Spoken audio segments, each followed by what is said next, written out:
S Bloom ने बताया ज्ञानात्मक क्षेत्र के उद्देश्य को। ज्ञानात्मक क्षेत्र के उद्देश्य का वर्गीकरण इन्होंने किया 1956 में बेंजामिन एस ब्लूम ने, कि ज्ञान के उद्देश्य को कैसे पूरा किया जाता है। इन्होंने कहा कि जो ज्ञान का उद्देश्य होता है उसमें निम्न स्तर, मध्यम स्तर और उच्च स्तर, 3 स्तर बताया इन्होंने।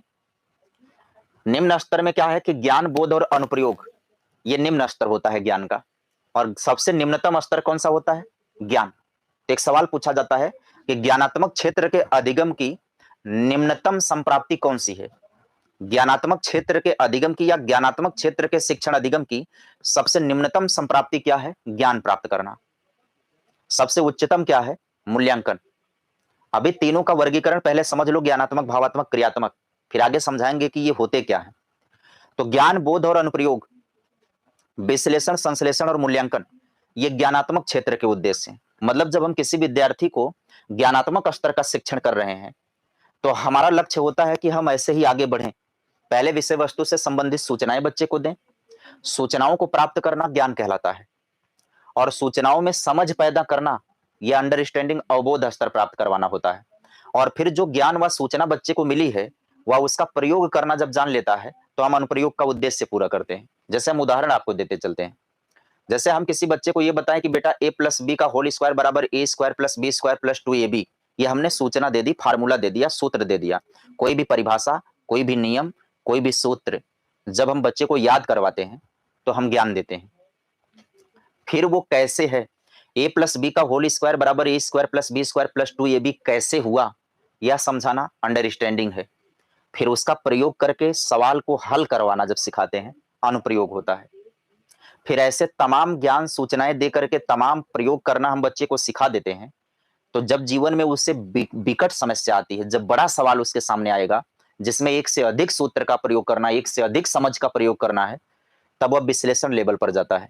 बड़े सवाल को छोटे छोटे पदों में विभक्त करेगा, तब डिसाइड करेगा कि कौन सा फार्मूला कहां पर प्रयोग करना है।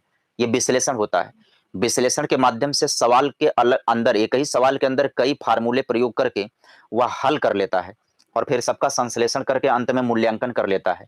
ज्ञान का मूल्यांकन अंतिम स्तर होता है ज्ञान का, कि जीवन में प्राप्त किए गए सभी ज्ञान को व्यवहारिक जीवन में कैसे प्रयोग करना है, समस्याओं के समाधान में कैसे प्रयोग करना है, वह जीवन में क्या लाभ देंगी, यहां तक पहुंचना, यह मूल्यांकन होता है।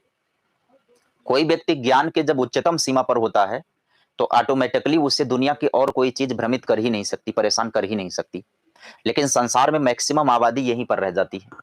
जिसे आप ज्ञान कहते हो कि बहुत ज्ञानी व्यक्ति हैं, जिसे आप ज्ञान कहते हो वह सिर्फ सूचना होती है, वो ज्ञान होता नहीं।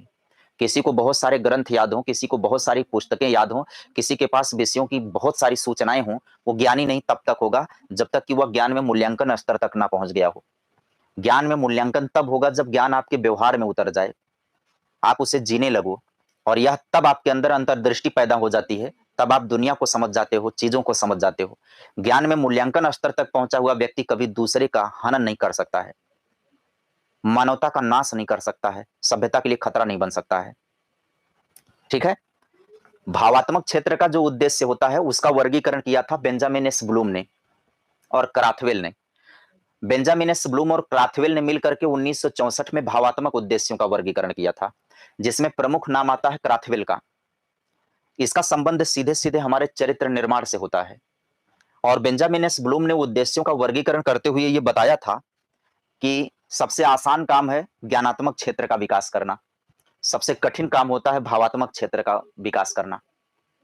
एक बच्चे का ज्ञानात्मक क्षेत्र हम विकसित कर सकते हैं, यदि उसके साथ साथ हम भावात्मक क्षेत्र का विकास नहीं कर पाए तो ज्ञानात्मक क्षेत्र कभी भी अपने अंतिम स्तर को प्राप्त ही नहीं होगा। ये तीनों एक दूसरे से इंटर रिलेटेड होते हैं। ऐसा कभी नहीं हो सकता कि हम सिर्फ ज्ञान में बच्चे को मूल्यांकन स्तर तक पहुंचा दें। ज्ञान का संबंध हमारी भावना से होता है, हमारे इमोशन से होता है।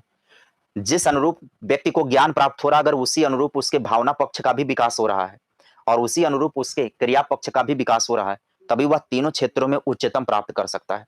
अन्यथा किसी एक क्षेत्र में भी उच्चतम नहीं प्राप्त होगा। केवल कपोल कल्पना होगी, केवल यह कल्पना होगी कि व्यक्ति ने उच्चतम प्राप्त कर लिया। समझे आप बात को?